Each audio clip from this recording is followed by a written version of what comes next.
तो आज हम टॉपिक कवर करने वाले हैं nominal cover block for RCC structure. Footing में, कॉलम में, बीम में, स्लैब में कवर क्यों दिया जाता है, कवर कितना दिया जाना चाहिए, एज पर आईएस कवर क्या है और कवर की इम्पोर्टेंस क्या है। सबसे पहले हम कवर का इम्पोर्टेंस जानेंगे जो कि बहुत ज़रूरी है। ये स्टील बार और कंक्रीट के बीच में बॉन्ड बनाता है, क्योंकि जो एक्सटर्नल सरफेस होता है स्टील का, ये कवर की वजह से ही उसके बीच, दोनों के बीच में बॉन्डिंग होती है। फिर स्टील बार को एग्रेसिव एंड कोरोसिव फ्यूम जो मटेरियल्स होते हैं ना, जो स्टील बार को नुकसान पहुंचाते हैं, उनसे रोकता है, कोरोजन से रोकता है। और मॉइस्चर जब जो आरसीसी के अंदर एंटर करता है, उसकी वजह से क्रैक्स डेवलप होते हैं, क्योंकि रस्टिंग होती है स्टील की, उससे रोकता है। और weather condition, expose weather condition जितनी ख़राब रहती है, उससे कवर हमको बचाते रहता है। अब आते हैं एज पर आईएस क्या बोलता है। माइल्ड कंडीशन में 20 से कम नहीं होना चाहिए, मॉडरेट में 30 से कम नहीं होना चाहिए, सीवियर में 45 mm से कम नहीं चाहिए, वेरी सीवियर जहाँ कंडीशन है जैसे कोस्टल वेदर वगैरह, वहाँ पे 50 से कम नहीं होना चाहिए। एक्सट्रीम जहाँ पे है, जो सी में ही जो स्ट्रक्चर बने हुए हैं, उसमें जो कवर हो 75 से कम नहीं होना चाहिए। एज पर स्टैंडर्ड प्रैक्टिस क्या चल रहा है, फुटिंग में जो हम मॉडरेट कंडीशन में यूज कर रहे हैं 50 mm, कॉलम में 40 mm, बीम में 30 mm, स्लैब में 25 mm। ये हम स्टैंडर्ड प्रैक्टिस हम यूज करते हैं। ये मॉडरेट कंडीशन का है, कोस्टल एरिया और वेरी एक्सट्रीम वेदर कंडीशन को छोड़ दिया जाए। अब साइट पे क्या होना चाहिए, टू कवर के बीच जो स्पेसिंग होनी चाहिए 1 मीटर 0.9 से कम नहीं होना चाहिए, और 8 स्क्वायर मीटर में मिनिमम 6 कवर ब्लॉक होना चाहिए। कवर की साइज़ 25 बाई 25 मिनिमम होनी चाहिए, और अगर 1 स्क्वायर मीटर का कोई एरिया है तो उसमें 4 कवर आपको मिनिमम प्रोवाइड करना चाहिए। अब आपको साइट पे लेके आता हूँ। देखिए साइट पे कवर ब्लॉक लगाए गए हैं। इसमें आपको जैसा बताया था कि कवर की बहुत ज़्यादा इम्पोर्टेंस है।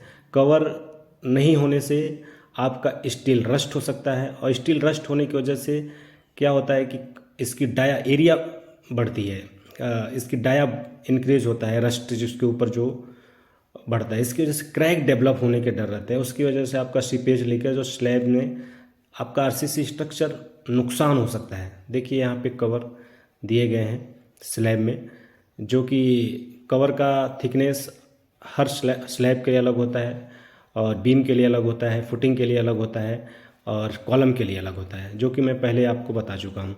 देखिए कवर हमेशा जो बार होता है ना, उसके नीचे होना चाहिए। कुछ लोग कवर सेंटर में डाल देते हैं, नहीं, दोनों कवर का जहाँ, दोनों बार जहाँ ज्वाइंट होते हैं, उसके उसके उसके नीचे कवर प्रोवाइड करना चाहिए। कभी कभी कवर लोग इधर उधर कहीं भी डाल देते हैं, ऐसा कभी नहीं चाहिए। कवर कभी भी स्टील कवर इतना होना चाहिए, सफिशिएंट होना चाहिए, कि आपको पहले बताया ना कि 8 स्क्वायर मीटर में 6 कवर, और एक कवर के बीच 0.9 और 1 मीटर से ज़्यादा डिफरेंस नहीं होना चाहिए। जो आपका स्टील है कभी भी कांटेक्ट में, शटरिंग के कांटेक्ट में नहीं आना चाहिए। देखिए बीम में कवर दिए गए हैं, बहुत यहाँ पे ज़्यादा रिइंफोर्समेंट है, इसकी वजह से आपको दिखाई नहीं दे रहा है, लेकिन आपको मैं आगे दिखाता हूँ। देखिए 1.9 1 मीटर में ये कवर प्रोवाइड किए गए हैं, पूरा बीम कवर के ऊपर रेस्ट हुआ है। और कवर का जो स्ट्रेंथ होना चाहिए कंक्रीट के स्ट्रेंथ से मैच करना चाहिए। अगर आप M25 यूज कर रहे हो तो कवर ब्लॉक भी आपका M25 होना चाहिए। आजकल तो प्रीकास्ट कवर आ रहे हैं, कास्टिंग सीट साइड पे भी कर सकते हैं। देखिए कवर, साइड कवर भी आपको प्रोवाइड करना है। देखिए साइड में भी कवर दिए गए हैं। बीम का कवर जैसे आपको 30 mm है, जो भी है उसको प्रोवाइड करना है। अब आते हैं हम फुटिंग के कवर में। फुटिंग का कवर 50 mm होता है। देखिए बीम का कवर, फुटिंग का कवर, ये बीम का कवर है। बीम का कवर साइड में आपको पक्का प्रोवाइड करना है, क्योंकि इससे आपको स्पेसिंग और स्ट्रेटनेस दोनों बहुत फ़ायदे हैं इसके। क्योंकि वेदर कंडीशन के ऊपर कवर ब्लॉक बहुत डिपेंड करता है। वेदर कंडीशन आपका बहुत ख़राब है तो वहाँ कवर मस्ट ही अच्छा होना चाहिए। जैसे कि ये वेदर से एग्रेसिव कंडीशन जहाँ का, बहुत ज़्यादा वेदर कंडीशन जहाँ की ख़राब है, जो सी शोर में है, जैसे माइल्ड कहाँ होता है, जो नॉर्थ ईस्ट एरिया जो हमारा है वो माइल्ड है।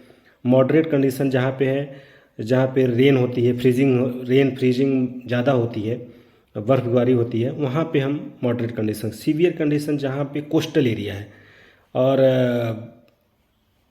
कभी कभी वहाँ पर ऑकेशनली फ्रीजिंग होती है, मतलब बर्फबारी होती है। वो सीवर बेरी सीवरेज को सी वाटर के अंदर जो स्ट्रक्चर बन रहे हैं वो वेरी सीवियर कंडीशन में आते हैं और एक्सट्रीम कंडीशन में आते हैं।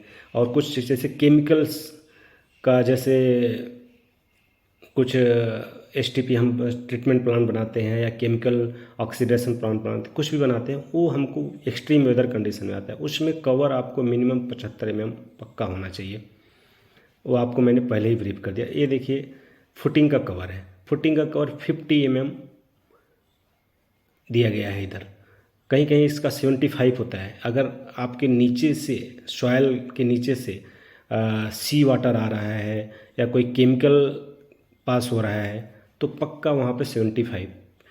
मेन है स्टील को बचाना है, किसी भी कोस्टल कंडीशन को, किसी भी एक्सपोज बाहर एक्सटर्नल एग्रेसिव चीज़ों से स्टील को बचाना है। स्टील बचा रहेगा तभी आपका आरसीसी बचा रहेगा, क्योंकि स्टील अगर रस्ट होगा तो ये आरसीसी आपका पूरा वो डैमेज करेगा, क्योंकि इसमें स्टील की क्वांटिटी बहुत ज़्यादा होती है। अब वो जो उसके ऊपर रस्टिंग होती है उसमें एयर कंटेंट जाएंगे, वो मॉइस्चर जाएगा तो वो उसमें रस्ट करेगा और आपस में रिएक्शन करके तो फिर आप इसके एरिया बढ़ता है, क्यूबिक कंटेंट बढ़ता है, तो फिर वो पूरे कंक्रीट स्ट्रक्चर की कंटेंट को, एरिया को बढ़ाने की कोशिश करेगा, जिसकी वजह से क्रैक डेवलप होंगे, क्योंकि उसमें जगह नहीं है कहीं बाहर जाने के लिए, तो वो क्रैक डेवलप करता है।